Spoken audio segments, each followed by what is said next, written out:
20 Juli tahun 1999 adalah hari di mana Partai Komunis Tiongkok, kelompok Jiang Zemin, melancarkan penindasan terhadap Falun Gong atau yang disebut juga Falun Tafa. Jiang sesumbar akan melenyapkan Falun Gong dalam 3 bulan. Bencana kemanusiaan tersebut telah melintasi pergantian abad. Hingga kini telah berlangsung selama 20 tahun. Namun, Falun Gong semakin tumbuh berkembang. Tahun ini saat kembali 20 Juli, para praktisi Falun Gong di berbagai belahan dunia memperingati hari bersejarah yang memilukan ini. Beberapa kota di Indonesia secara berturut-turut juga memperingatinya dengan berbagai upaya untuk menghentikan penindasan yang masih menimpa para pengikut spiritual ini di Tiongkok. Di Bali, pada 18 Juli 2019 ini, puluhan pengikut spiritual ini mengadakan aksi damai di depan Konsulat Jenderal Tiongkok di Jalan Tukat, Badung, Denpasar. Mereka menyerukan agar dihentikannya penganiayaan terhadap praktisi Falun Gong di Tiongkok. Tapi karena penganiayaan masih terjadi, makanya kami melakukan kegiatan ini di depan Konjen Cina untuk menyerukan kepada corong komunis yang berupa konjen agar penganiayaan itu segera dihentikan. Di Jakarta, 20 Juli tahun ini, puluhan praktisi berbaris rapi di seberang kantor Kedubes RRT di Jalan Mega Kuningan, Jakarta. Mereka mengadakan aksi damai dengan menggelar spanduk dan parade yang pada intinya menyerukan agar dihentikannya penganiayaan yang masih berlangsung. Di hari yang sama, aksi damai serupa juga diadakan di depan Konsulat Jenderal Tiongkok di Jalan Majen Sungkono, Surabaya. Pada 21 Juli 2019, praktisi Falun Gong di Bali kembali memperingatinya di lapangan Bajra Sandi Renon, Denpasar, Bali yang melibatkan ratusan pengikut spiritual ini. Selain latihan berskala besar, mereka menggelar aksi pengumpulan tanda tangan yang mendukung pelaporan tindak kejahatan Jiang Zemin ke Mahkamah Agung dan Jaksa Agung Tiongkok. Juga melakukan ilustrasi pengambilan organ tubuh praktisi Falun Gong secara hidup-hidup yang merupakan salah satu bentuk kejahatan yang diprakarsai oleh Jiang Zemin demi meraup keuntungan besar.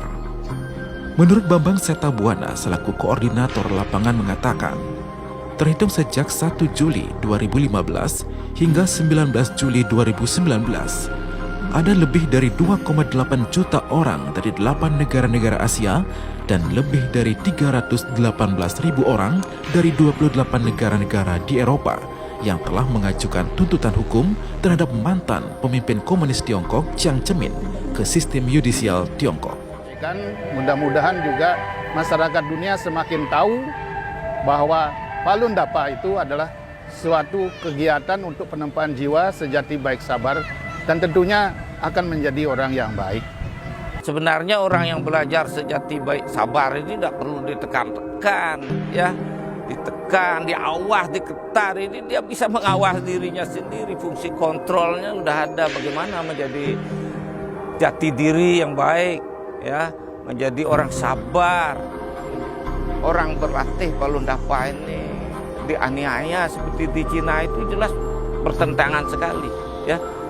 Bertentangan sekali tentang hak asasi manusia, baik ya internasional maupun regional maupun nasional. Itu sudah dari sisi manapun itu menjual organ tubuh, menganiaya, disembunyikan, merekayasa. Ini dalam undang-undang kalau kita tidak memberitahu, mensosialisasikan dalam masyarakat dunia, dalam undang-undang Indonesia juga ini kalau terjadi kejahatan tidak memberitahu, tidak melaporkan, ini salah ini. Dalam hukum pidana ini salah. Di hari yang sama, di sore hari, nyala lilin pun digelar untuk mengenang yang meninggal akibat penganiayaan di lapangan Puputan Badung, Denpasar. Menurut selebaran yang disebarkan, Falun Gong berdiri pada tahun 1992 oleh Master Li Hongzhi di Tiongkok. Adalah sebuah metode kultivasi jiwa dan raga yang terbukti nyata dapat meningkatkan kesehatan, moral, dan watak seseorang menuju ke tingkat yang lebih baik.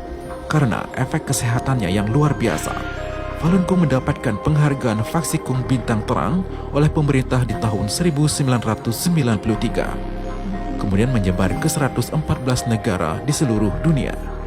Penindasan ini dimulai oleh Jiang Zemin yang kala itu menjabat sebagai pimpinan tertinggi Partai Komunis Tiongkok. Alasan penindasan ia tulis dalam sebuah surat di bulan April tahun 1999 kepada Politburo Tiongkok. Adapun alasan mereka itu untuk menganiaya kami karena Falun Dafa di Cina tahun 99 itu berkembang sangat pesat, diperkirakan mencapai 100 juta. Oleh karena itu ada kekhawatiran dari Partai Komunis kalau Falun Dafa ini menjadi partai, jelas jumlahnya lebih besar dari Partai Komunis, dengan sendirinya Partai Komunis pasti salah. Nah itu.